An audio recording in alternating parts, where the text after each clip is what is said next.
ਉੱਥੇ ਇੱਕ ਬਾਗ ਸੀ ਜਿਹਦੇ ਵਿੱਚ ਉਹ ਅਤੇ ਉਹਦੇ ਚੇਲੇ ਜਾ ਵੜੇ।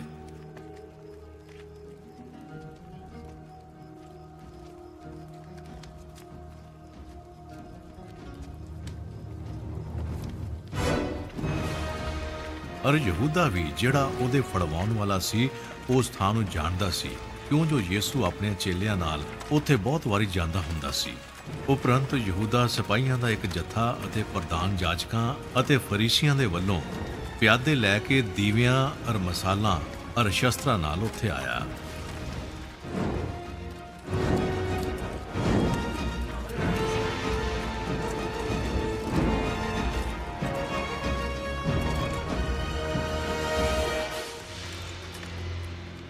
ਤਾਂ ਯੀਸ਼ੂ ਸਭ ਕੁਝ ਜੋ ਉਹਦੇ ਉੱਤੇ ਬੀਤਣਾ ਸੀ ਜਾਣ ਕੇ ਬਾਹਰ ਨਿਕਲਿਆ ਅਤੇ ਉਹਨਾਂ ਨੂੰ ਆਖਿਆ, ਤੁਸੀਂ ਕਿਸ ਨੂੰ ਭਾਲਦੇ ਹੋ? ਯੀਸ਼ੂ ਨਾਸਰੀ ਨੂੰ। ਅਤੇ ਉਹਦਾ ਫਰਾਉਣ ਵਾਲਾ ਯਹੂਦਾ ਵੀ ਉਹਨਾਂ ਦੇ ਨਾਲ ਖੜਾ ਸੀ। ਤੇ ਯੀਸ਼ੂ ਨੇ ਕਿਹਾ, ਉਹ ਮੈਂ ਹੀ ਹਾਂ। ਉਹ ਪਛਾਹਾਂ ਨੂੰ ਹਟ ਗਏ ਅਤੇ ਪੁੰਜੇ ਡਿੱਗ ਪਏ।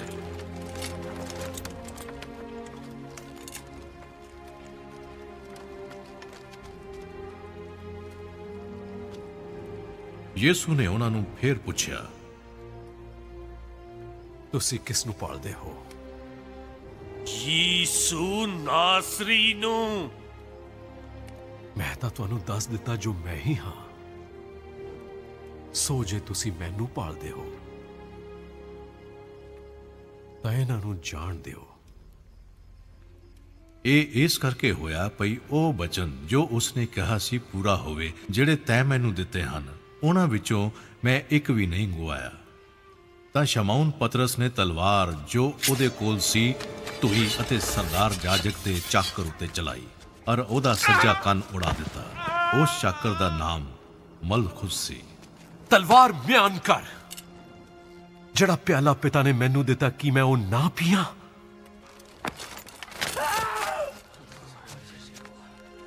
ਉਪਰੰਤ ਯਹੂਦੀ ਸਿਪਾਹੀਆਂ ਨੇ ਅਤੇ ਫੌਜ ਦੇ ਸਰਦਾਰ ਅਤੇ ਯਹੂਦੀਆਂ ਦੇ ਪਿਆਦਿਆਂ ਨੇ ਯੀਸ਼ੂ ਨੂੰ ਫੜ ਕੇ ਬੰਨ ਲਿਆ।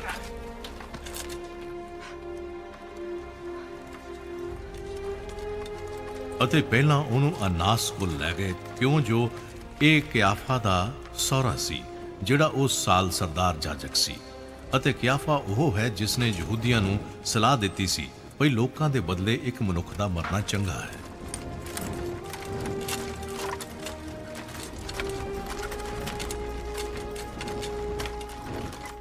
ਸ਼ਮੌਨ ਪਤਰਸ ਯੀਸ਼ੂ ਦੇ ਮਗਰ ਹੋ ਤੁਰਿਆ, ਨਾਲੇ ਇੱਕ ਹੋਰ ਚੇਲਾ ਵੀ। ਉਹ ਚੇਲਾ ਸਰਦਾਰ ਜਾਜਕ ਦਾ ਜਾਣੂ ਪਛਾਣੂ ਸੀ ਅਤੇ ਯੀਸ਼ੂ ਦੇ ਨਾਲ ਸਰਦਾਰ ਜਾਜਕ ਦੇ ਵਿਹੜੇ ਵਿੱਚ ਗਿਆ।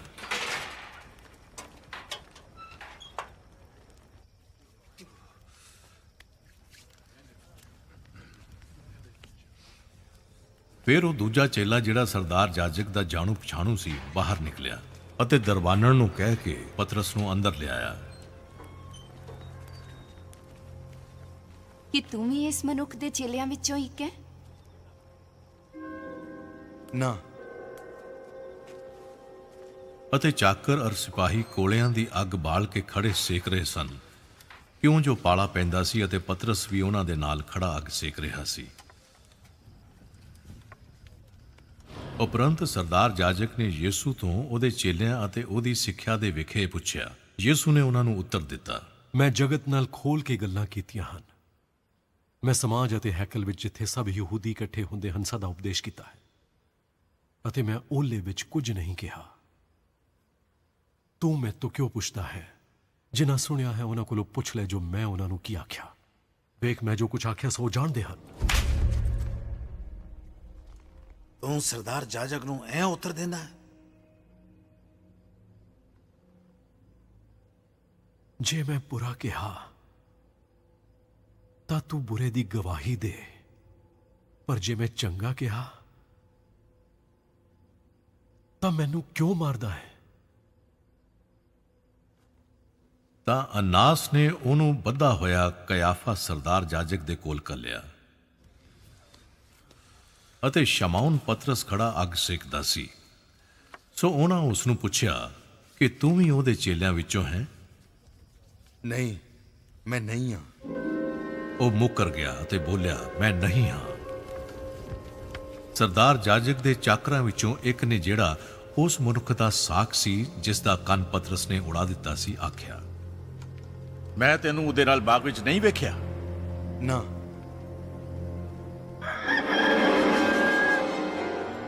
ਅਤੇ ਝੱਟ ਕੁੱਕੜ ਨੇ ਬਾਂਗ ਦਿੱਤੀ।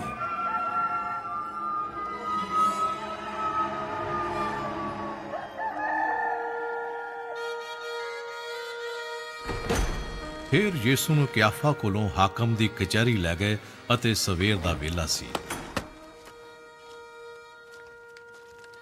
ਉਹ ਆਪ ਕਚਹਿਰੀ ਦੇ ਅੰਦਰ ਨਾ ਗਏ, ਭਈ ਕਿਤੇ ਭ੍ਰਿਸ਼ਟ ਨਾ ਹੋ ਜਾਣ, ਪਰ ਪਸਾਹ ਦਾ ਭੋਜਨ ਖਾ ਸਕਣ। ਉਪਰੰਤ ਪਿਲਾਤੁਸ ਨੇ ਉਹਨਾਂ ਕੋਲ ਆ ਕੇ ਬਾਹਰ ਆਣ ਤੇ ਕਿਹਾ, ਤੁਸੀਂ ਇਸ ਮਨੁੱਖ ਦੇ ਜੁੰਮੇ ਕੀ ਦੋਸ਼ ਲਾਉਂਦੇ ਹੋ? ਜੇ ਇਹ ਬੁਰਿਆਰ ਨਾ ਹੁੰਦਾ ਤਾਂ ਅਸੀਂ ਉਹਨੂੰ ਤੁਹਾਡੇ ਹਵਾਲੇ ਨਾ ਕਰਦੇ। ਤੁਸੀਂ ਆਪੇ ਇਹਨੂੰ ਲੈ ਜਾਓ ਅਤੇ ਆਪਣੀ ਸ਼ਰ੍ਹਾ ਅਨੁਸਾਰ ਉਹਦਾ ਨਿਬੇੜਾ ਕਰੋ। ਕਿਸੇ ਨੂੰ ਕਤਲ ਕਰਨਾ ਸਾਡੇ ਵੱਸ ਨਹੀਂ ਹੈ। ਇਹ ਇਸ ਲਈ ਹੋਇਆ ਕਿ ਯਿਸੂ ਦਾ ਉਹ ਬਚਨ ਪੂਰਾ ਹੋਵੇ ਜਿਹੜਾ ਉਸਨੇ ਇਸ ਗੱਲ ਦਾ ਪਤਾ ਦੇਣ ਨੂੰ ਕਿਹਾ ਸੀ, ਭਈ ਮੈਂ ਕਿਹੜੀ ਮੌਤ ਨਾਲ ਮਰਨਾ ਹੈ।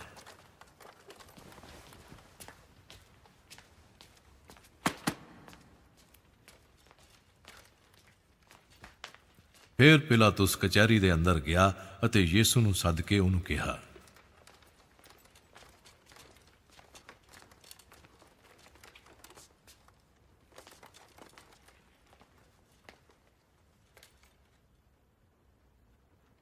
ਭਲਾ ਯਹੂਦੀਆਂ ਦਾ ਪਾਤਸ਼ਾਹ ਤੂੰ ਹੀ ਹੈ ਨਾ? ਕੀ ਤੂੰ ਇਹ ਗੱਲ ਆਪੋ ਆਖਦਾ ਹੈ ਜਾਂ ਹੋਰ ਨਾ ਮੇਰੇ ਵਿਖੇ ਤੈਨੂੰ ਦੱਸੀ ਹੈ? ਭਲਾ ਮੈਂ ਯਹੂਦੀ ਹਾਂ? ਤੇਰੀ ਹੀ ਕੌਮ ਅਤੇ ਪ੍ਰਧਾਨ ਜਾਜਕਾਂ ਨੇ ਤੈਨੂੰ ਮੇਰੇ ਹਵਾਲੇ ਕੀਤਾ ਹੈ। ਤੂੰ ਕੀ ਕੀਤਾ ਹੈ? ਮੇਰੀ ਪਾਤਸ਼ਾਹੀ ਇਸ ਜਗਤ ਤੋਂ ਨਹੀਂ। ਜੇ ਮੇਰੀ ਪਾਤਸ਼ਾਹੀ ਇਸ ਜਗਤ ਤੋਂ ਹੁੰਦੀ ਤਾਂ ਮੇਰੇ ਨੌਕਰ ਲੜਦੇ ਜੋ ਮੈਂ ਯਹੂਦੀਆਂ ਦੇ ਹਵਾਲੇ ਨਾ ਕੀਤਾ ਜਾਂਦਾ। ਪਰ ਹੁਣ ਮੇਰੀ ਪਾਤਸ਼ਾਹੀ ਤਾਂ ਇੱਥੋਂ ਦੀ ਨਹੀਂ। ਤਾਂ ਫਿਰ ਤੂੰ ਪਾਤਸ਼ਾਹ ਹੈ? ਸੱਤ ਵਚਨ ਮੈਂ ਪਾਤਸ਼ਾਹੀ ਹਾਂ। ਮੈਂ ਇਸੇ ਲਈ ਜਨਮ ਧਾਰਿਆ ਤੇ ਇਸੇ ਲਈ ਜਗਤ ਵਿੱਚ ਆਇਆ ਹਾਂ, ਭਈ ਸੱਚਾਈ ਉਤੇ ਸਾਖੀ ਦਿਆਂ। ਹਰ ਇੱਕ ਜੋ ਸੱਚਾਈ ਦਾ ਹੈ ਮੇਰਾ ਵਚਨ ਸੁਣਦਾ ਹੈ। ਸੱਚਾਈ ਹੁੰਦੀ ਕੀ ਹੈ?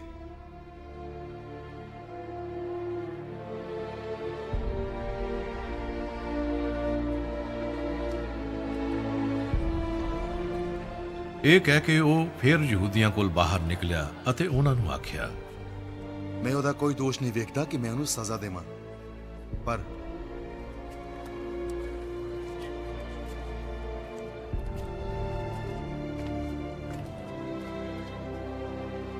ਪਰ ਤੁਹਾਡਾ ਇਹ ਦਸਤੂਰ ਹੈ ਜੋ ਮੈਂ ਤੁਹਾਡੇ ਲਈ ਪਸਾਹ ਦੇ ਸਮੇਂ ਇੱਕ ਨੂੰ ਛੱਡ ਦਿਆਂ। ਸੋ ਤੁਸੀਂ ਕੀ ਚਾਹੁੰਦੇ ਹੋ ਜੋ ਮੈਂ ਤੁਹਾਡੇ ਲਈ ਯਹੂਦੀਆਂ ਦੇ ਪਾਤਸ਼ਾਹ ਨੂੰ ਛੱਡ ਦਿਆਂ? ਤਾਂ ਉਹਨਾਂ ਨੇ ਦੰਡ ਪਾ ਕੇ ਆਖਿਆ, ਸਾਨੂੰ ਬਰਾਬਰ ਦਿਓ, ਸਾਨੂੰ ਬਰਾਬਰ ਦਿਓ, ਸਾਨੂੰ ਬਰਾਬਰ ਦਿਓ, ਸਾਨੂੰ ਬਰਾਬਰ ਦਿਓ। ਅਤੇ ਬਰਬਾਸ ਇੱਕ ਡਾਕੂ ਸੀ।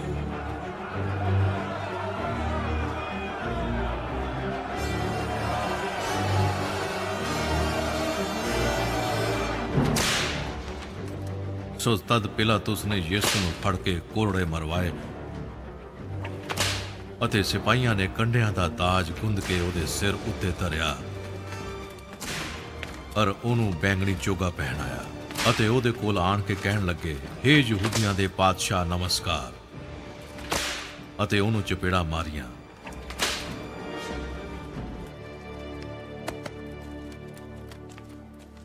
ਤਦ ਪਿਲਾਤੁਸ ਨੇ ਫੇਰ ਬਾਹਰ ਨਿਕਲ ਕੇ ਉਹਨਾਂ ਨੂੰ ਆਖਿਆ,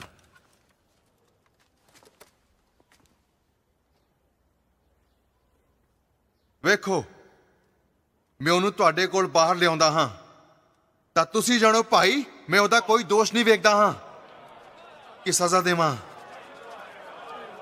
ਦੇਖੋ ਵੇਖੋ ਇਸ ਮਨੁੱਖ ਨੂੰ। ਤਾਂ ਯਿਸੂ ਕੰਡਿਆਂ ਦਾ ਤਾਜ ਅਤੇ ਬੈਂਗਣੀ ਚੋਗਾ ਪਹਿਨੇ ਬਾਹਰ ਨਿਕਲਿਆ। ਉਹਨੂੰ ਸਲੀਬ ਦਿਓ।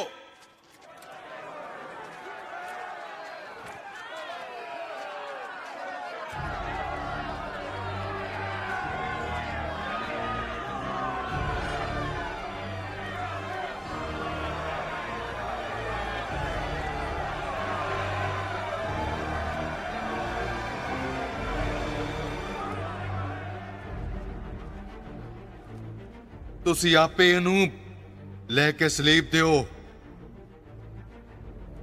ਕਿਉਂ ਜੋ ਮੈਂ ਇਹਦਾ ਕੋਈ ਦੋਸ਼ ਨਹੀਂ ਵੇਖਦਾ ਹਾਂ। ਸਾਡੇ ਕੋਲ ਸ਼ਰ੍ਹਾ ਹੈ ਤੇ ਉਸ ਸ਼ਰ੍ਹਾ ਅਨੁਸਾਰ ਇਹ ਮਰਨਯੋਗ ਹੈ, ਇਸ ਲਈ ਜੋ ਇਹਨੇ ਆਪਣੇ ਆਪ ਨੂੰ ਪਰਮੇਸ਼ਰ ਦਾ ਪੁੱਤਰ ਬਣਾਇਆ।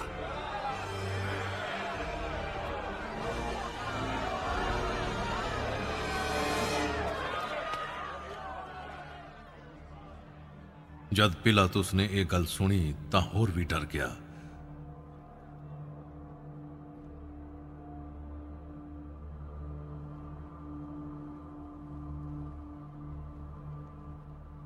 ਅਤੇ ਕਚਹਿਰੀ ਦੇ ਅੰਦਰ ਫੇਰ ਜਾ ਕੇ ਯਿਸੂ ਨੂੰ ਪੁੱਛਿਆ, ਤੂੰ ਕਿੱਥੋਂ ਦਾ ਹੈ? ਪਰ ਯਿਸੂ ਨੇ ਉਸ ਨੂੰ ਉੱਤਰ ਨਾ ਦਿੱਤਾ। ਤੂੰ ਮੇਰੇ ਨਾਲ ਨਹੀਂ ਬੋਲਦਾ? ਕੀ ਤੂੰ ਨਹੀਂ ਜਾਣਦਾ ਇਹ ਮੇਰੇ ਵੱਸ ਵਿੱਚ ਹੈ ਕਿ ਭਾਵੇਂ ਮੈਂ ਤੈਨੂੰ ਛੱਡ ਦਿਆਂ, ਭਾਵੇਂ ਸਲੀਬ ਉੱਤੇ ਚੜਾਵਾਂ। ਜੇ ਤੈਨੂੰ ਇਹ ਉੱਪਰੋਂ ਨਾ ਦਿੱਤਾ ਜਾਂਦਾ ਤਾਂ ਮੇਰੇ ਉੱਤੇ ਤੇਰਾ ਕੁਝ ਵਸ ਨਾ ਚੱਲਦਾ। ਇਸ ਕਾਰਨ ਜਿਸ ਨੇ ਮੈਨੂੰ ਤੇਰੇ ਹਵਾਲੇ ਕੀਤਾ ਉਸ ਦਾ ਪਾਪ ਵੱਧ ਹੈ।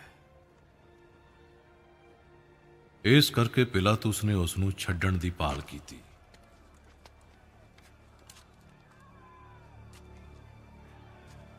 ਜੇ ਤੂੰ ਇਸ ਨੂੰ ਛੱਡ ਦੇਵੇਂ ਤਾਂ ਤੂੰ ਕੈਸਰ ਦਾ ਮਿੱਤਰ ਨਹੀਂ।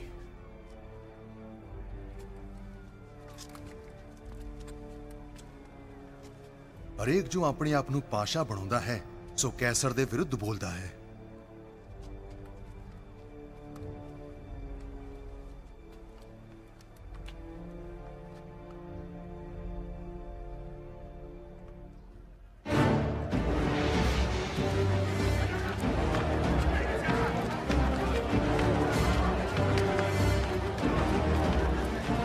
ਤਦ ਪਿਲਾਤੁਸ ਇਹ ਗੱਲਾਂ ਸੁਣ ਕੇ ਯਿਸੂ ਨੂੰ ਬਾਹਰ ਲਿਆਇਆ ਅਤੇ ਉਸ ਥਾਂ ਜਿਹੜਾ ਪੱਥਰ ਦਾ ਚਬੂਤਰਾ ਇਬਰਾਨੀ ਭਾਸ਼ਾ ਵਿੱਚ ਗਬਥਾ ਕਰਕੇ ਆਖੀਦਾ ਹੈ, ਅਦਾਲਤ ਦੀ ਗੱਦੀ ਉੱਤੇ ਬਹਿ ਗਿਆ।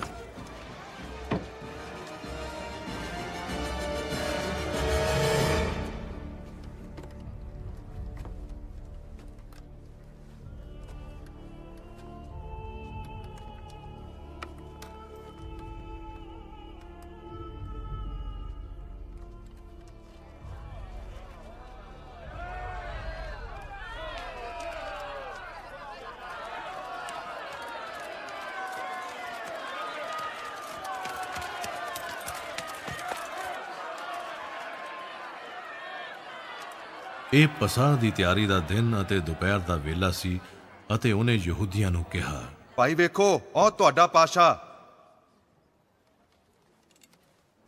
ਮਾਰ ਸੁੱਟੋ। ਹਾਰ ਸੁੱਟੋ, ਹਾਰ ਸੁੱਟੋ, ਹਾਰ ਸੁੱਟੋ, ਹਾਰ ਸੁੱਟੋ, ਹਾਰ ਸੁੱਟੋ, ਹਾਰ ਸੁੱਟੋ, ਹਾਰ ਸੁੱਟੋ, ਹਾਰ ਸੁੱਟੋ, ਹਾਰ ਸੁੱਟੋ, ਹਾਰ ਸੁੱਟੋ।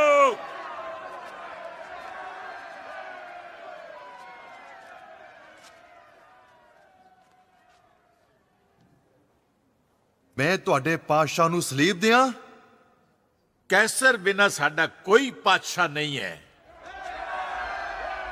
ਸੋ ਉਹਨੇ ਉਸ ਨੂੰ ਉਹਨਾਂ ਦੇ ਹਵਾਲੇ ਕਰ ਦਿੱਤਾ ਭਈ ਉਹ ਸਲੀਬ ਤੇ ਚੜਾਇਆ ਜਾਵੇ।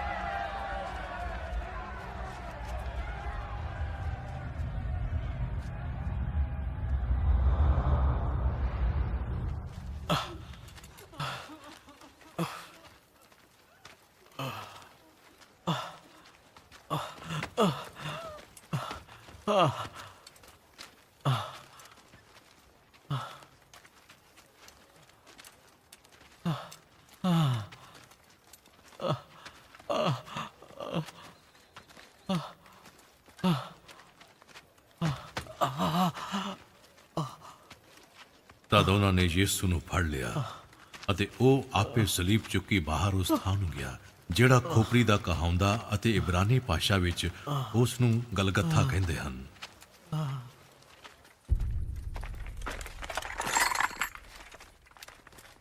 ਉੱਥੇ ਉਹਨਾਂ ਉਸ ਨੂੰ ਔਰ ਉਸ ਦੇ ਨਾਲ ਹੋਰ ਦੋ ਜਣਿਆਂ ਨੂੰ ਸਲੀਬ ਉੱਤੇ ਚੜਾਇਆ, ਇੱਕ ਸੱਜੇ ਅਤੇ ਖੱਬੇ ਅਤੇ ਯਿਸੂ ਨੂੰ ਵਿਚਾਲੇ।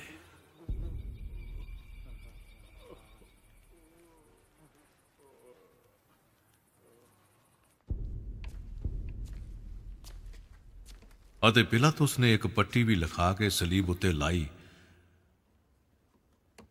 ਅਤੇ ਇਹ ਲਿਖਿਆ ਹੋਇਆ ਸੀ, ਯਿਸੂ ਨਾਸਰੀ ਯਹੂਦੀਆਂ ਦਾ ਪਾਤਸ਼ਾਹ।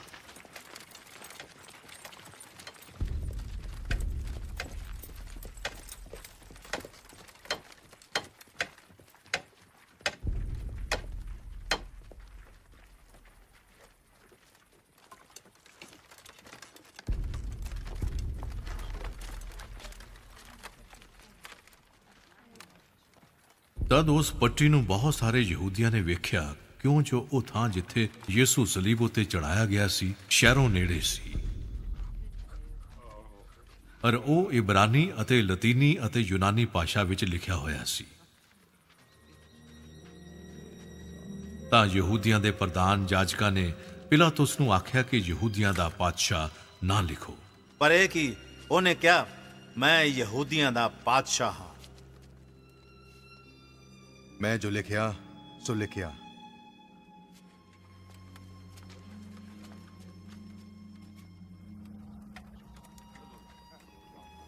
ਫਿਰ ਸਿਪਾਹੀਆਂ ਨੇ ਜਾ ਯਿਸੂ ਨੂੰ ਸਲੀਬ ਉੱਤੇ ਚੜਾਇਆ ਸੀ ਤਾਂ ਉਹਦੇ ਬਸਤਰ ਲੈ ਕੇ 4 ਹਿੱਸੇ ਕੀਤੇ। ਹਰ ਇੱਕ ਸਿਪਾਹੀ ਦੇ ਲਈ ਇੱਕ ਇੱਕ ਹਿੱਸਾ ਅਤੇ ਕੁੜਤਾ ਵੀ ਲੈ ਲਿਆ। ਔਰ ਉਹ ਕੁੜਤਾ ਸੀਤੇ ਬਿਨਾ ਉੱਪਰੋਂ ਸਾਰਾ ਬੁਣਿਆ ਹੋਇਆ ਸੀ। ਇਸ ਲਈ ਉਹਨਾਂ ਆਪਸ ਵਿੱਚ ਕਿਹਾ, ਅਸੀਂ ਇਹਨੂੰ ਨਾ ਪਾੜੀਏ, ਪਰ ਇਹਦੇ ਉੱਤੇ ਗੁਣੇ ਪਾਈਏ ਜੋ ਇਹ ਕਿਹਦੇ ਹਿੱਸੇ ਆਉਂਦਾ ਹੈ। ਇਹ ਇਸ ਲਈ ਹੋਇਆ ਭਈ ਇਹ ਲਿਖਤ ਪੂਰੀ ਹੋਵੇ। ਉਹਨਾਂ ਮੇਰੇ ਕੱਪੜੇ ਆਪਸ ਵਿੱਚ ਵੰਡ ਲਏ ਅਤੇ ਮੇਰੇ ਲਿਬਾਸ ਉੱਤੇ ਗੁਣੇ ਪਾਏ। ਸੋ ਸਿਪਾਹੀਆਂ ਨੇ ਇਹੋ ਕੀਤਾ ਅਤੇ ਯਿਸੂ ਦੀ ਸਲੀਬ ਦੇ ਕੋਲ ਉਹਦੀ ਮਾਤਾ ਔਰ ਉਹਦੀ ਮਾਸੀ ਕਲੋਪਾਸ ਦੀ ਪਤਨੀ ਮਰੀਅਮ ਅਤੇ ਮਰੀਅਮ ਮਗਦਲੀਨੀ ਖਲੋਤੀਆਂ ਸਨ। ਤਦ ਯਿਸੂ ਨੇ ਆਪਣੀ ਮਾਤਾ ਨੂੰ ਅਤੇ ਉਸ ਚੇਲੇ ਨੂੰ ਜਿਸ ਦੇ ਨਾਲ ਉਹ ਪਿਆਰ ਕਰਦਾ ਸੀ ਕੋਲ ਖਲੋਤੇ ਵੇਖ ਕੇ ਆਪਣੀ ਮਾਤਾ ਨੂੰ ਆਖਿਆ, ਇਹ ਬੀਬੀ ਜੀ, ਉਹ ਵੇਖ ਤੇਰਾ ਪੁੱਤਰ। ਫਿਰ ਉਸ ਚੇਲੇ ਨੂੰ ਆਖਿਆ, ਉਹ ਵੇਖ ਤੇਰੀ ਮਾਤਾ। ਅਤੇ ਉਸੇ ਵੇਲੇ ਉਹ ਚੇਲਾ ਉਸ ਨੂੰ ਆਪਣੇ ਘਰ ਲੈ ਗਿਆ। ਇਹਦੇ ਪਿੱਛੋਂ ਯਿਸੂ ਨੇ ਇਹ ਜਾਣ ਕੇ ਪਈ ਹੁਣ ਸਭ ਕੁਝ ਪੂਰਾ ਹੋ ਚੁੱਕਾ, ਲਿਖਤ ਦੇ ਸੰਪੂਰਨ ਹੋਣ ਲਈ ਆਖਿਆ।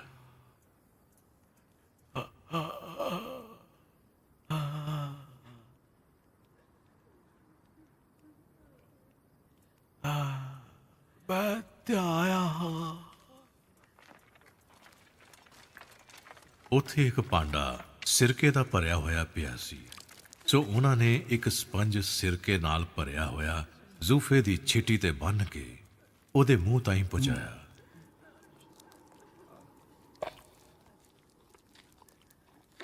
ਸੋ ਜਾਂ ਯਿਸੂ ਨੇ ਸਿਰਕਾ ਲਿਆ ਤਾਂ ਆਖਿਆ,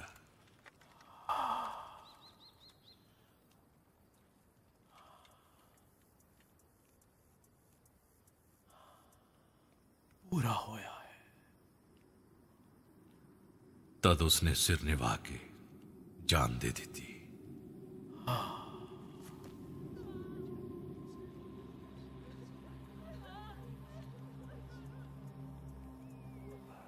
ਤਾਂ ਯਹੂਦੀਆਂ ਨੇ ਇਸ ਲਈ ਜੋ ਉਹ ਤਿਆਰੀ ਦਾ ਦਿਨ ਸੀ ਪਿਲਾਤੁਸ ਅੱਗੇ ਬੇਨਤੀ ਕੀਤੀ ਭਈ ਉਹਨਾਂ ਦੀਆਂ ਲੱਤਾਂ ਤੋੜੀਆਂ ਜਾਣ ਅਤੇ ਉਹ ਉਤਾਰੇ ਜਾਣ, ਤਾਂ ਜੋ ਲੋਥਾਂ ਸਬਤ ਦੇ ਦਿਨ ਸਲੀਬ ਉੱਤੇ ਨਾ ਰਹਿਣ, ਕਿਉਂ ਜੋ ਉਸ ਸਬਤ ਦਾ ਦਿਨ ਇੱਕ ਵੱਡਾ ਦਿਨ ਸੀ। ਤਦ ਸਿਪਾਹੀਆਂ ਨੇ ਆਣ ਕੇ ਪਹਿਲੇ ਦੀਆਂ ਲੱਤਾਂ ਤੋੜੀਆਂ ਅਤੇ ਪਿੱਛੋਂ ਦੂਏ ਦੀਆਂ ਵੀ, ਜਿਹੜਾ ਉਹਦੇ ਨਾਲ ਸਲੀਬ ਉੱਤੇ ਚੜਾਇਆ ਹੋਇਆ ਸੀ।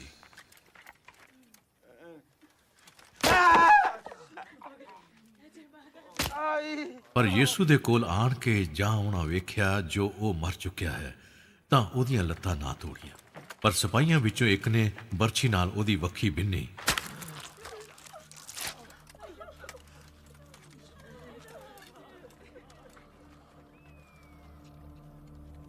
ਅਤੇ ਉਵੇਂ ਹੀ ਲਹੂ ਅਤੇ ਪਾਣੀ ਨਿਕਲਿਆ।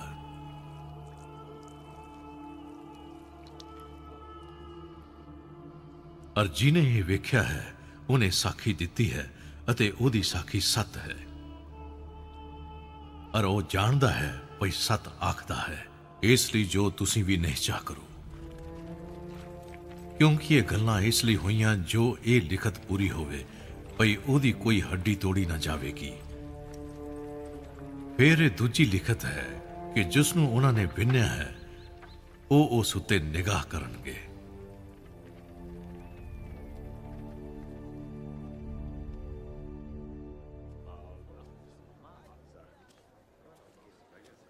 ਇਹਦੇ ਪਿੱਛੋਂ ਅਰੀਮਥਿਆ ਦੇ ਯੂਸੁਫ ਨੇ, ਜਿਹੜਾ ਯਹੂਦੀਆਂ ਦੇ ਡਰ ਦੇ ਮਾਰੇ ਗੁੱਝਾ ਯੀਸੂ ਦਾ ਚੇਲਾ ਸੀ, ਪਿਲਾਤੂਸ ਕੋਲ ਅਰਜ਼ ਕੀਤੀ, ਜੋ ਮੈਂ ਯੀਸੂ ਦੀ ਲੋਥ ਲੈ ਜਾਵਾਂ। ਔਰ ਪਿਲਾਤੂਸ ਨੇ ਹੁਕਮ ਦੇ ਦਿੱਤਾ, ਸੋ ਉਹ ਆਇਆ ਔਰ ਉਹਦੀ ਲੋਥ ਲੈ ਗਿਆ। ਅਤੇ ਨਿਕੋਦੇਮੁਸ ਵੀ, ਜਿਹੜਾ ਪਹਿਲਾਂ ਉਹਦੇ ਕੋਲ ਰਾਤ ਨੂੰ ਆਇਆ ਸੀ, 50 ਕੁ ਸੇਰ ਗੰਧਰਸ ਅਤੇ ਊਦ ਰਲੇ ਹੋਏ ਲਿਆਇਆ। ਫਿਰ ਉਹਨਾਂ ਯੀਸੂ ਦੀ ਲੋਥ ਲੈ ਕੇ ਉਹਨੂੰ ਸੁਗੰਧਾਂ ਨਾਲ ਮਹੀਨ ਕੱਪੜੇ ਵਿੱਚ ਵਲੇਟਿਆ,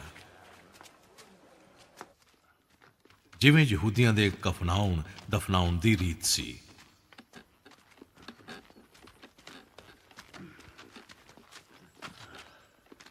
ਔਰ ਉਸ ਥਾਂ ਜਿੱਥੇ ਉਹਨੂੰ ਸਲੀਬ ਉੱਤੇ ਚੜਾਇਆ ਸੀ, ਇੱਕ ਬਾਗ ਸੀ, ਅਤੇ ਉਸ ਬਾਗ ਵਿੱਚ ਇੱਕ ਨਵੀਂ ਕਬਰ ਸੀ, ਜਿਸ ਦੇ ਵਿੱਚ ਕਦੇ ਕੋਈ ਨਹੀਂ ਸੀ ਰੱਖਿਆ ਗਿਆ। ਸੋ ਯਹੂਦੀਆਂ ਦੀ ਤਿਆਰੀ ਦੇ ਦਿਨ ਦੇ ਕਾਰਨ ਉਹਨਾਂ ਯੀਸੂ ਨੂੰ ਉੱਥੇ ਹੀ ਰੱਖਿਆ, ਕਿਉਂ ਜੋ ਇਹ ਕਬਰ ਨੇੜੇ ਸੀ। ਹਫਤੇ ਦੇ ਪਹਿਲੇ ਦਿਨ ਮਰੀਅਮ ਮਗਦਲੀਨੀ ਤੜਕੇ ਜਦੋਂ ਹਨੇਰਾ ਹੀ ਸੀ, ਕਬਰ ਉੱਤੇ ਆਈ ਔਰ ਪੱਥਰ ਨੂੰ ਸਰਕਾਇਆ ਹੋਇਆ ਵੇਖਿਆ।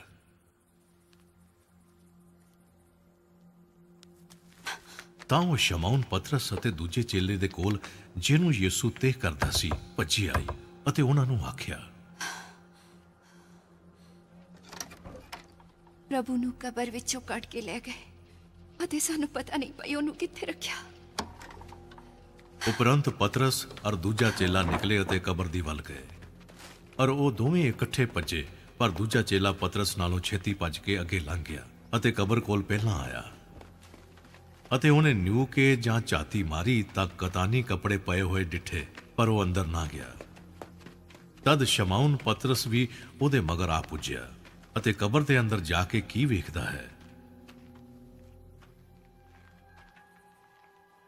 ਜੋ ਕਤਾਨੀ ਕੱਪੜੇ ਪਏ ਹੋਏ ਹਨ ਅਤੇ ਉਹ ਰੁਮਾਲ ਜਿਹੜਾ ਉਸ ਦੇ ਸਿਰ ਉੱਤੇ ਬੱਧਾ ਹੋਇਆ ਸੀ, ਉਹਨਾਂ ਕਤਾਨੀ ਕੱਪੜਿਆਂ ਦੇ ਨਾਲ ਹੈ ਨਹੀਂ, ਪਰ ਵਲੇਟਿਆ ਹੋਇਆ ਇੱਕ ਥਾਂ ਵੱਖਰਾ ਪਿਆ ਹੈ। ਸੋ ਤਦ ਉਹ ਦੂਆ ਚੇਲਾ ਵੀ, ਜੋ ਕਬਰ ਉੱਤੇ ਪਹਿਲਾਂ ਆਇਆ ਸੀ, ਅੰਦਰ ਗਿਆ ਅਤੇ ਉਹਨੇ ਵੇਖ ਕੇ ਪ੍ਰਤੀਤ ਕੀਤੀ, ਕਿਉਂ ਜੋ ਉਹਨਾਂ ਅਜੇ ਇਸ ਲਿਖਤ ਦਾ ਅਰਥ ਨਹੀਂ ਸਮਝਿਆ ਸੀ ਭਈ ਉਹਨੇ ਮੁਰਦਿਆਂ ਵਿੱਚੋਂ ਜੀ ਉੱਠਣਾ ਹੈ। ਤਾਂ ਉਹ ਚੇਲੇ ਆਪਣੇ ਘਰ ਨੂੰ ਫਿਰ ਮੁੜ ਗਏ, ਪਰ ਮਰੀਅਮ ਬਾਹਰ ਕਬਰ ਉੱਤੇ ਰੋਂਦੀ ਖੜੀ ਰਹੀ। ਸੋ ਰੋਂਦੀ ਉਸਨੇ ਨਿਊ ਕੇ ਜਾਂ ਕਬਰ ਵਿੱਚ ਝਾਤੀ ਮਾਰੀ ਤਾਂ ਕੀ ਵੇਖਦੀ ਹੈ,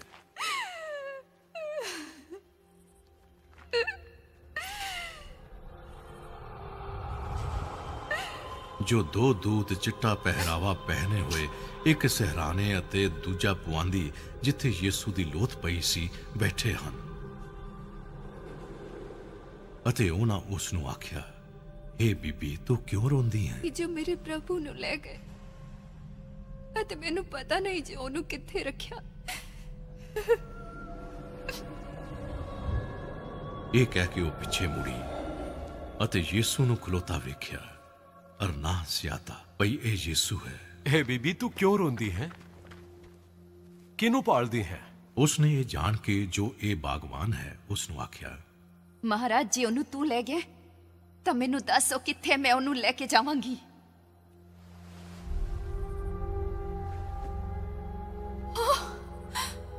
हे ਮਰੀਮ। ਉਸਨੇ ਫਿਰ ਕੇ ਉਸ ਨੂੰ ਇਬਰਾਨੀ ਭਾਸ਼ਾ ਵਿੱਚ ਕਿਹਾ, ਇਹ ਰੱਬੂਨੀ, ਅਰਥਾਤ हे ਗੁਰੂ। ਮੈਨੂੰ ਨਾ ਛੂ, ਕਿਉਂ ਜੋ ਮੈਂ ਅਜੇ ਪਿਤਾ ਦੇ ਕੋਲ ਉੱਪਰ ਨਹੀਂ ਗਿਆ ਹਾਂ। ਪਰ ਮੇਰੇ ਭਰਾਵਾਂ ਕੋਲ ਜਾ ਅਤੇ ਉਹਨਾਂ ਨੂੰ ਆਖ ਭਈ ਮੈਂ ਉੱਪਰ ਆਪਣੇ ਪਿਤਾ ਔਰ ਤੁਹਾਡੇ ਪਿਤਾ ਕੋਲ ਅਤੇ ਆਪਣੇ ਪਰਮੇਸ਼ਰ ਅਤੇ ਤੁਹਾਡੇ ਪਰਮੇਸ਼ਰ ਕੋਲ ਜਾਂਦਾ ਹਾਂ। ਮਰੀਅਮ ਮਗਦਲੀਨੀ ਆਈ ਤੇ ਚੇਲਿਆਂ ਨੂੰ ਕਿਹਾ, ਮੈਂ ਪ੍ਰਭੂ ਨੂੰ ਵੇਖਿਆ ਹੈ ਅਤੇ ਉਸਨੇ ਮੈਨੂੰ ਇਹ ਬਚਨ ਕਹੇ। ਫਿਰ ਉਸੇ ਦਿਨ, ਜੋ ਹਫਤੇ ਦਾ ਪਹਿਲਾ ਦਿਨ ਸੀ, ਜਾਂ ਸਾਂਝ ਹੋਈ, ਤਾਂ ਜਿੱਥੇ ਉਹ ਚੇਲੇ ਸਨ ਔਰ ਯਹੂਦੀਆਂ ਦੇ ਡਰ ਦੇ ਮਾਰੇ ਬੂਹੇ ਵੱਜੇ ਹੋਏ ਸਨ, ਯੀਸੂ ਆਇਆ ਅਤੇ ਵਿਚਕਾਰ ਖਲੋ ਕੇ ਉਹਨਾਂ ਨੂੰ ਆਖਿਆ, ਤੁਹਾਡੀ ਸ਼ਾਂਤੀ ਹੋਵੇ। ਇਹ ਕਹਿ ਕੇ ਉਸਨੇ ਆਪਣੇ ਹੱਥ ਅਰ ਵੱਖੀ ਉਹਨਾਂ ਨੂੰ ਵਿਖਾ ਲਈ।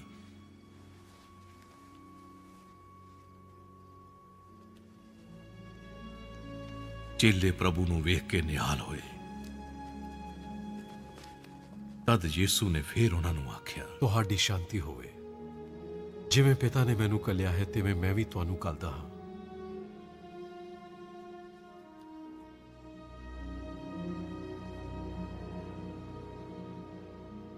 ਉਸ ਨੇ ਇਹ ਕਹਿ ਕੇ ਉਹਨਾਂ ਉੱਤੇ ਫੂਕ ਮਾਰੀ ਅਤੇ ਕਿਹਾ,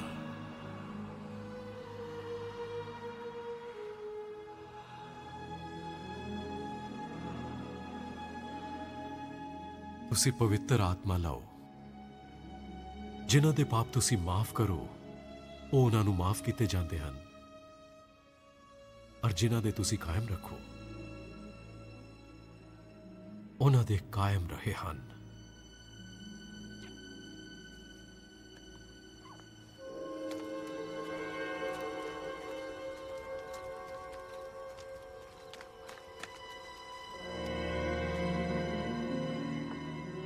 ਥੋਮਾ ਜਿਹੜਾ ਦਿਦੁਮੁਸ ਕਰਕੇ ਸਦੀਦਾ ਹੈ, ਜਾਂ ਯੀਸੂ ਆਇਆ ਤਾਂ ਉਹ ਉਹਨਾਂ ਦੇ ਨਾਲ ਨਾ ਸੀ। ਤਦ ਹੋਰਨਾਂ ਚੇਲਿਆਂ ਨੇ ਉਸ ਨੂੰ ਕਿਹਾ, ਅਸਾਂ ਪ੍ਰਭੂ ਨੂੰ ਵੇਖਿਆ ਹੈ। ਜਿੰਨਾ ਚਿਰ ਮੈਂ ਉਹਦੇ ਹੱਥਾਂ ਵਿੱਚ ਕਿੱਲਾਂ ਦਾ ਨਿਸ਼ਾਨ ਨਾ ਵੇਖਾਂ ਅਤੇ ਕਿੱਲਾਂ ਦੇ ਨਿਸ਼ਾਨ ਵਿੱਚ ਆਪਣੀ ਉਂਗਲ ਨਾ ਵਾੜਾਂ ਔਰ ਉਹਦੀ ਵੱਖੀ ਵਿੱਚ ਆਪਣਾ ਹੱਥ ਨਾ ਵਾੜਾਂ, ਉਹਨਾਂ ਚਿਰ ਮੈਂ ਕਦੇ ਸੱਚ ਨਹੀਂ ਮੰਨਾਂਗਾ।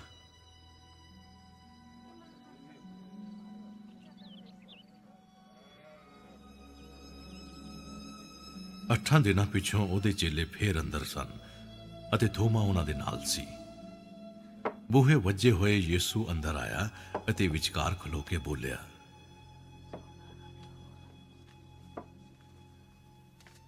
ਤੁਹਾਡੀ ਸ਼ਾਂਤੀ ਹੋਵੇ। ਆਪਣੀ ਉਂਗਲ ਉਰੇ ਕਰ ਅਤੇ ਮੇਰੇ ਹੱਥਾਂ ਨੂੰ ਵੇਖ, ਔਰ ਆਪਣਾ ਹੱਥ ਉਰੇ ਕਰਕੇ ਮੇਰੀ ਵੱਖੀ ਵਿੱਚ ਵਾੜ, ਅਤੇ ਬੇਪਰਤੀਤਾ ਨਾ ਹੋ ਸਗੋਂ ਪ੍ਰਤੀਤਮਾਨ ਹੋ। ਇਹ ਮੇਰੇ ਪ੍ਰਭੂ ਅਤੇ ਮੇਰੇ ਪਰਮੇਸ਼ਰ,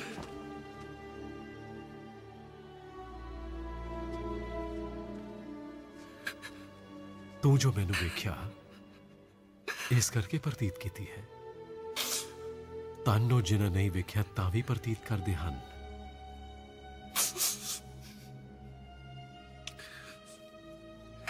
ਯੀਸੂ ਨੇ ਹੋਰ ਵੀ ਬਾਲੇ ਨਿਸ਼ਾਨ ਚੇਲਿਆਂ ਦੇ ਸਾਹਮਣੇ ਵਿਖਾਏ ਜੋ ਇਸ ਪੁਸਤਕ ਵਿੱਚ ਨਹੀਂ ਲਿਖੇ ਗਏ, ਪਰ ਇਹ ਇਸ ਲਈ ਲਿਖੇ ਗਏ ਹਨ ਭਈ ਤੁਸੀਂ ਇਹ ਪ੍ਰਤੀਤ ਕਰੋ ਕਿ ਯੀਸੂ ਜਿਹੜਾ ਹੈ ਉਹ ਮਸੀਹ ਪਰਮੇਸ਼ਰ ਦਾ ਪੁੱਤਰ ਹੈ, ਨਾਲੇ ਪ੍ਰਤੀਤ ਕਰਕੇ ਉਹਦੇ ਨਾਮ ਤੋਂ ਜੀਵਨ ਨੂੰ ਪ੍ਰਾਪਤ ਕਰੋ। ਇਹਦੇ ਪਿੱਛੋਂ ਯੀਸੂ ਨੇ ਫੇਰ ਆਪਣੇ ਤਾਈਂ ਤਿਬੇਰੀਅਸ ਦੀ ਝੀਲ ਉੱਤੇ ਚੇਲਿਆਂ ਨੂੰ ਵਿਖਾਲਿਆ ਅਤੇ ਉਹਨੂੰ ਇਹ ਵਿਖਾਲਿਆ, ਸ਼ਮਾਉਨ ਪਤਰਸ ਅਰ ਥੋਮਾ ਜਿਹੜਾ ਦਿਦੁਮਸ ਕਹਾਉਂਦਾ ਹੈ, ਅਰ ਨਥੈਨੀਅਲ ਜੋ ਗਲੀਲ ਦੇ ਕਾਨਾ ਦਾ ਸੀ, ਅਰ ਜਬਦੀ ਦੇ ਪੁੱਤਰ ਅਤੇ ਉਹਦੇ ਚੇਲਿਆਂ ਵਿੱਚੋਂ ਹੋਰ ਇਕੱਠੇ ਸਨ। ਸ਼ਮਾਉਨ ਪਤਰਸ ਨੇ ਉਹਨਾਂ ਨੂੰ ਆਖਿਆ, ਮੈਂ ਮੱਛੀਆਂ ਫੜਨ ਨੂੰ ਜਾਂਦਾ ਹਾਂ। ਉਹਨਾਂ ਉਸ ਨੂੰ ਕਿਹਾ, ਅਸੀਂ ਵੀ ਤੇਰੇ ਨਾਲ ਚੱਲਦੇ ਹਾਂ। ਉਹ ਨਿਕਲ ਕੇ ਬੇੜੀ ਉੱਤੇ ਚੜ੍ਹੇ ਅਤੇ ਉਸ ਰਾਤ ਕੁਝ ਨਾ ਫੜਿਆ।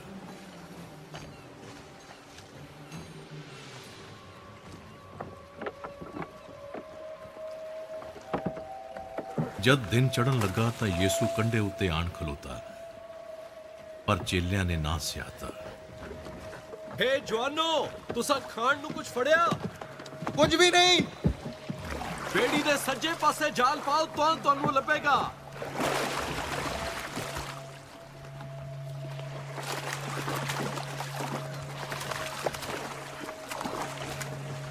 ਸੋ ਉਹਨਾਂ ਪਾਇਆ ਅਤੇ ਮੱਛੀਆਂ ਦੇ ਬਹੁਤ ਹੋਣ ਕਰਕੇ ਉਹਨੂੰ ਫਿਰ ਖਿੱਚ ਨਾ ਸਕੇ।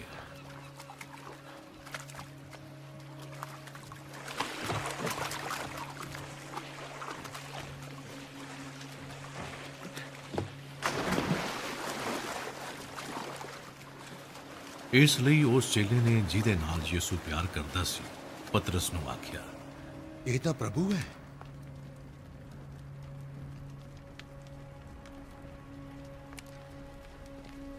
ਸੋ ਜਾਂ ਸ਼ਮਾਉਨ ਪਤਰਸ ਨੇ ਇਹ ਸੁਣਿਆ ਜੋ ਉਹ ਪ੍ਰਭੂ ਹੈ, ਤਾਂ ਇਸ ਲਈ ਜੋ ਉਹ ਨੰਗਾ ਸੀ, ਉਹਨੇ ਉੱਤੇ ਦਾ ਲੀੜਾ ਲੱਕ ਨਾਲ ਬੰਨ੍ਹ ਕੇ ਝੀਲ ਵਿੱਚ ਛਾਲ ਮਾਰੀ। ਪਰ ਹੋਰ ਚੇਲੇ ਮੱਛੀਆਂ ਦਾ ਜਾਲ ਖਿੱਚਦੇ ਹੋਏ ਬੇੜੀ ਵਿੱਚ ਆਏ, ਕਿਉਂਕਿ ਇਹ ਜ਼ਮੀਨ ਤੋਂ ਦੂਰ ਨਹੀਂ ਪਰ 200 ਹੱਥ ਦੀ ਵਿੱਥ ਤੇ ਸੀ। ਉਪਰੰਤ ਜਾਂ ਉਹ ਜ਼ਮੀਨ ਉੱਤੇ ਉਤਰੇ ਤਾਂ ਉਹਨਾਂ ਨੇ ਕੋਲਿਆਂ ਦੀ ਅੱਗ ਧਰੀ ਹੋਈ ਔਰ ਉਹਦੇ ਉੱਤੇ ਮੱਛੀ ਰੱਖੀ ਹੋਈ ਅਤੇ ਰੋਟੀ ਵੇਖੀ।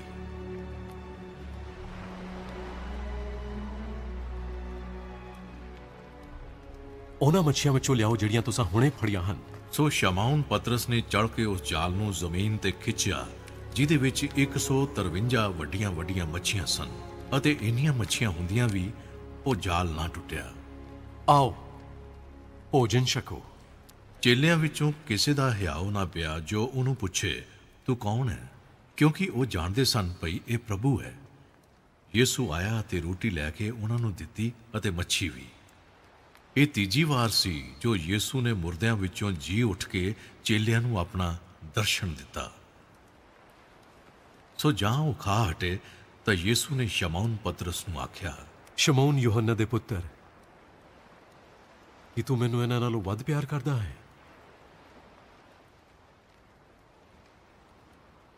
ਹਾਂ ਪ੍ਰਭੂ ਜੀ, ਤੂੰ ਜਾਣਦਾ ਹੈ ਮੈਂ ਤੇਰੇ ਨਾਲ ਹਿੱਤ ਕਰਦਾ ਹਾਂ। ਮੇਰੇ ਲੇਲਿਆਂ ਨੂੰ ਚਾਰ।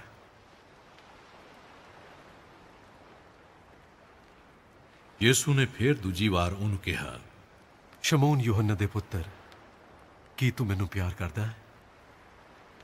ਹਾਂ ਪ੍ਰਭੂ ਜੀ, ਤੂੰ ਜਾਣਦਾ ਹੈ ਮੈਂ ਤੇਰੇ ਨਾਲ ਹਿੱਤ ਕਰਦਾ ਹਾਂ।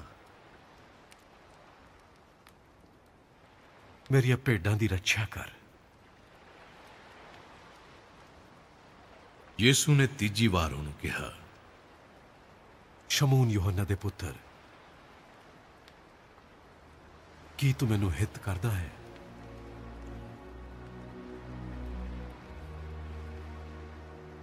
ਪਤਰਸ ਉਦਾਸ ਹੋਇਆ, ਇਸ ਲਈ ਜੋ ਉਹਨੇ ਤੀਜੀ ਵਾਰ ਉਸ ਨੂੰ ਕਿਹਾ ਕਿ ਤੂੰ ਮੇਰੇ ਨਾਲ ਹਿੱਤ ਕਰਦਾ ਹੈ, ਅਤੇ ਉਸ ਨੂੰ ਆਖਿਆ, ਪ੍ਰਭੂ ਜੀ,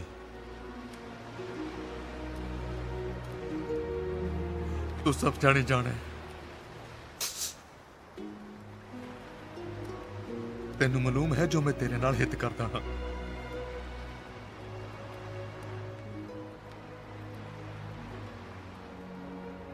ਮੇਰੀਆਂ ਭੇਡਾਂ ਨੂੰ ਚਾਰ।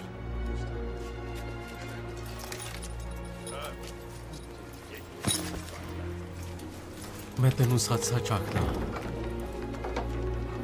ਕਿ ਜਾਂ ਤੂੰ ਜਵਾਨ ਸੀ ਤਾਂ ਆਪਣਾ ਲੱਕ ਬਣ ਕੇ ਜਿੱਥੇ ਜੀ ਕਰਦਾ ਸੀ ਤੂੰ ਉੱਥੇ ਜਾਂਦਾ ਸੀ,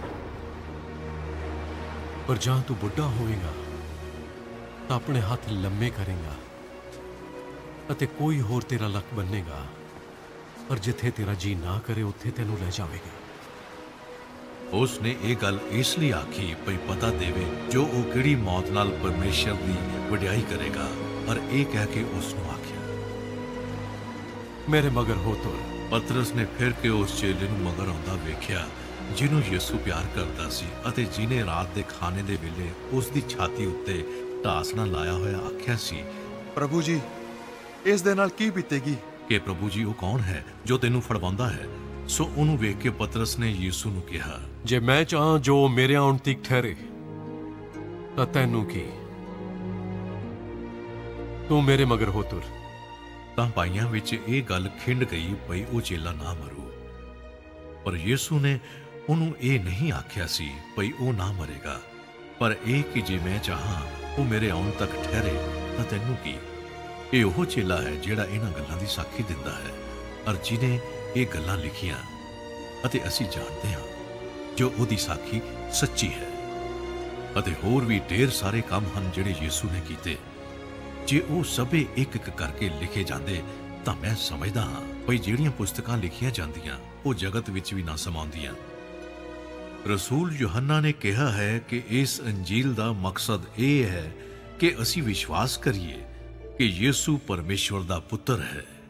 ਇਹਨਾਂ ਗੱਲਾਂ ਨੂੰ ਲਿਖਣ ਦੇ ਦੁਆਰਾ ਯੋਹੰਨਾ ਸਾਨੂੰ ਉਸ ਯਿਸੂ ਤੇ ਵਿਸ਼ਵਾਸ ਅਤੇ ਭਰੋਸਾ ਕਰਨ ਦੀ ਬੇਨਤੀ ਕਰ ਰਿਹਾ ਹੈ, ਜਿਸ ਨੇ ਸਲੀਬ ਤੇ ਆਪਣੀ ਜਾਨ ਦੇ ਕੇ ਸਾਡੇ ਪਾਪ ਦਾ ਮੁੱਲ ਅਦਾ ਕੀਤਾ ਹੈ। ਕਿਉਂਕਿ ਪਰਮੇਸ਼ਵਰ ਨੇ ਜਗਤ ਨਾਲ ਅਜਿਹਾ ਪਿਆਰ ਕੀਤਾ ਜੋ ਉਹਨੇ ਆਪਣਾ ਇਕਲੌਤਾ ਪੁੱਤਰ ਬਖਸ਼ ਦਿੱਤਾ, ਤਾਂ ਜੋ ਹਰ ਇੱਕ ਜੋ ਉਸ ਉੱਤੇ ਨਿਹਚਾ ਕਰੇ ਨਾਸ ਨਾ ਹੋਵੇ ਪਰ ਸਦੀਵਕ ਜੀਵਨ ਪਾਵੇ। ਮੈਂ ਤੁਹਾਨੂੰ ਸੱਚ-ਸੱਚ ਆਖਦਾ ਹਾਂ ਕਿ ਜੋ ਮੇਰਾ ਬਚਨ ਸੁਣਦਾ ਅਤੇ ਉਹਦੀ ਪ੍ਰਤੀਤ ਕਰਦਾ ਹੈ, ਜਿਸ ਨੇ ਮੈਨੂੰ ਕੱਲਿਆ, ਸਦੀਵਕ ਜੀਵਨ ਉਹਦਾ ਹੈ। ਅਤੇ ਸਦੀਵਕ ਜੀਵਨ ਦਾ ਮਤਲਬ ਹੈ ਉਸ ਨੂੰ ਜਾਣਨਾ, ਸੱਚੇ ਪਰਮੇਸ਼ਵਰ ਨੂੰ ਜਾਣਨਾ ਅਤੇ ਯਿਸੂ ਮਸੀਹ ਨੂੰ ਜਾਣਨਾ ਜਿਸ ਨੂੰ ਤੂੰ ਭੇਜਿਆ ਹੈ। ਪਰ ਇਹ ਗੱਲਾਂ ਇਸ ਲਈ ਲਿਖੀਆਂ ਗਈਆਂ ਹਨ ਕਿ ਤੁਸੀਂ ਵਿਸ਼ਵਾਸ ਕਰੋ ਕਿ ਯਿਸੂ ਮਸੀਹਾ ਹੈ, ਪਰਮੇਸ਼ਵਰ ਦਾ ਪੁੱਤਰ, ਅਤੇ ਉਸ ਤੇ ਵਿਸ਼ਵਾਸ ਕਰਕੇ ਤੁਸੀਂ ਉਸ ਵਿੱਚ ਜੀਵਨ ਨੂੰ ਪ੍ਰਾਪਤ ਕਰ ਸਕੋ। ਹੁਣ ਇਸ ਦੇ ਦੋ ਮਤਲਬ ਹਨ। ਸਭ ਤੋਂ ਪਹਿਲਾਂ ਸਾਨੂੰ ਯਿਸੂ ਨਾਲ ਸਹਿਮਤ ਹੋਣ ਦੀ ਲੋੜ ਹੈ ਕਿ ਅਸੀਂ ਪਵਿੱਤਰ ਪਰਮੇਸ਼ਰ ਦੇ ਖਿਲਾਫ ਪਾਪ ਕੀਤਾ ਹੈ ਅਤੇ ਆਪਣੀ ਜ਼ਿੰਦਗੀ ਵਿੱਚ ਬਹੁਤ ਸਾਰੀਆਂ ਗਲਤੀਆਂ ਕੀਤੀਆਂ ਹਨ, ਭਾਵੇਂ ਉਹ ਕਿੰਨੀਆਂ ਵੀ ਛੋਟੀਆਂ ਕਿਉਂ ਨਾ ਜਾਪਦੀਆਂ ਹੋਣ। ਅਤੇ ਸਾਨੂੰ ਇਸ ਸੱਚਾਈ ਤੇ ਭਰੋਸਾ ਕਰਨ ਦੀ ਲੋੜ ਹੈ ਕਿ ਯਿਸੂ ਨੇ ਸਲੀਬ ਤੇ ਆਪਣੀ ਜਾਨ ਦੇ ਕੇ ਸਾਡੇ ਸਾਰੇ ਪਾਪਾਂ ਦਾ ਮੁੱਲ ਅਦਾ ਕਰ ਦਿੱਤਾ ਹੈ। ਅਤੇ ਜਦੋਂ ਅਸੀਂ ਇਦਾਂ ਕਰਦੇ ਹਾਂ ਤਾਂ ਪਰਮੇਸ਼ਰ ਉਸੇ ਵੇਲੇ ਸਾਨੂੰ ਮੁਫਤ ਸਦੀਵਕ ਜੀਵਨ ਦਿੰਦਾ ਹੈ। ਜਦੋਂ ਰਸੂਲ ਥੋਮਾ ਦਾ ਇਸ ਹਕੀਕਤ ਨਾਲ ਸਾਹਮਣਾ ਹੋਇਆ ਤਾਂ ਉਸ ਨੇ ਉੱਚੀ ਆਵਾਜ਼ ਵਿੱਚ ਕਿਹਾ, ਮੇਰੇ ਪ੍ਰਭੂ ਅਤੇ ਮੇਰੇ ਪਰਮੇਸ਼ਰ। ਜੇਕਰ ਤੁਸੀਂ ਚਾਹੁੰਦੇ ਹੋ ਤਾਂ ਤੁਸੀਂ ਇਸੇ ਵਕਤ ਇਸ ਗੱਲ ਦੀ ਤਸਦੀਕ ਕਰਕੇ ਪਰਮੇਸ਼ਰ ਨਾਲ ਮੇਲ ਮਿਲਾਪ ਕਰ ਸਕਦੇ ਹੋ। ਮੈਂ ਇਸ ਗੱਲ ਦੀ ਤਸਦੀਕ ਕਰਦਾ ਹਾਂ ਕਿ ਮੈਂ ਪਰਮੇਸ਼ਰ ਦੇ ਖਿਲਾਫ ਪਾਪ ਕੀਤਾ ਹੈ। ਮੈਂ ਇਸ ਗੱਲ ਦੀ ਤਸਦੀਕ ਕਰਦਾ ਹਾਂ ਕਿ ਯਿਸੂ ਨੇ ਸਲੀਬ ਤੇ ਮੇਰੇ ਪਾਪ ਦਾ ਪੂਰਾ ਮੁੱਲ ਅਦਾ ਕਰ ਦਿੱਤਾ ਹੈ ਅਤੇ ਮੈਂ ਆਪਣੇ ਪਾਪ ਦਾ ਮੁੱਲ ਅਦਾ ਕਰਨ ਲਈ ਅਤੇ ਸਦੀਵਕ ਜੀਵਨ ਪ੍ਰਾਪਤ ਕਰਨ ਲਈ ਪਰਮੇਸ਼ਰ ਤੇ ਭਰੋਸਾ ਕਰਦਾ ਹਾਂ। ਮੇਰੇ ਪ੍ਰਭੂ ਅਤੇ ਮੇਰੇ ਪਰਮੇਸ਼ਰ।